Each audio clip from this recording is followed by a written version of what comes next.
વાવ થરાદ જિલ્લામાં રાજસ્થાન તરફથી ગુજરાતમાં પ્રવેશતા માર્ગો પર પોલીસ દ્વારા સઘન વાહન ચેકિંગ હાથ ધરાયું છે। ખાસ કરીને ભારતમાલા હાઈવે સહિતના મુખ્ય હાઈવે પર પોલીસ સતત નાકાબંધી કરીને વાહનોની તપાસ કરી રહી છે। 31 ડિસેમ્બરને ધ્યાનમાં રાખીને થરાદ પોલીસ દ્વારા ચેકપોસ્ટ સહિતના વિસ્તારોમાં રાત દિવસ વાહન ચેકિંગ કરવામાં આવી રહ્યું છે। બોર્ડર વિસ્તાર હોવાથી અહીં સુરક્ષા વધારવામાં આવી છે અને પોલીસની સતર્કતા વધી ગઈ છે। પોલીસ દ્વારા એક સપ્તાહમાં વાહન ચેકિંગ દરમિયાન અંદાજે 33 લાખ રૂપિયાથી વધુની કિંમતનો દારૂ પણ ઝડપી પાડવામાં આવ્યો છે અને જેને કારણે બુટલેગરોમાં પણ ફફડાટ ફેલાયો છે।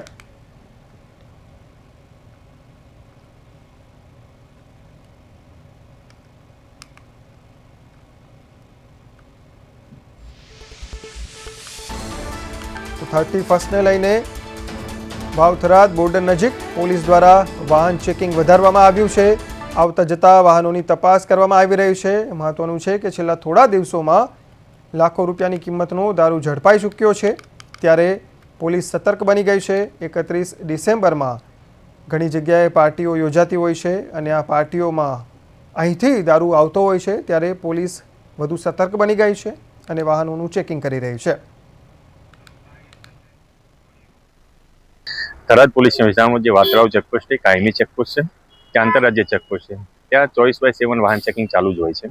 પરંતુ 31 ડિસેમ્બરને લઈને જે મહેરબાન પોલીસ અધિક્ષક સાહેબ શ્રી વાવ થરાદ ચિંતન દરિયા સાહેબની સૂચનાથી વધારાનો પોલીસ ફોર્સ ફાળવવામાં આવેલો છે અને સ્પેશિયલ 10 દિવસની ડ્રાઈવ આપવામાં આવેલી છે, જે અનુસંધાને તમામ ગાડીઓનું ઝીણવટપૂર્વક ચકાસણી થાય છે અને કોઈ પણ કેફી પદાર્થ, દારૂ, NDPS લગત કોઈ પણ ચીજ વસ્તુ કે આર્મ્સ એક્ટ લગતની કોઈ પણ વસ્તુ ગુજરાતમાં ન પ્રવેશે તેના માટે પૂરતી કાળજી રાખવામાં આવે છે। પોલીસે હાલ સુધી સળંગ 3 દિવસ એક ગાડી જે કવરિંગમાં વિદેશી દારૂનો મુદ્દામાલ ઝડપી પાડ્યો છે, જેમાં 300 પેટી જેટલો મુદ્દામાલ છે, અંદાજિત 33 લાખનો મુદ્દામાલ અને કુલ 1,11,00,000નો મુદ્દામાલ ઝડપી પાડી 3 કેસ કરવામાં આવેલા છે।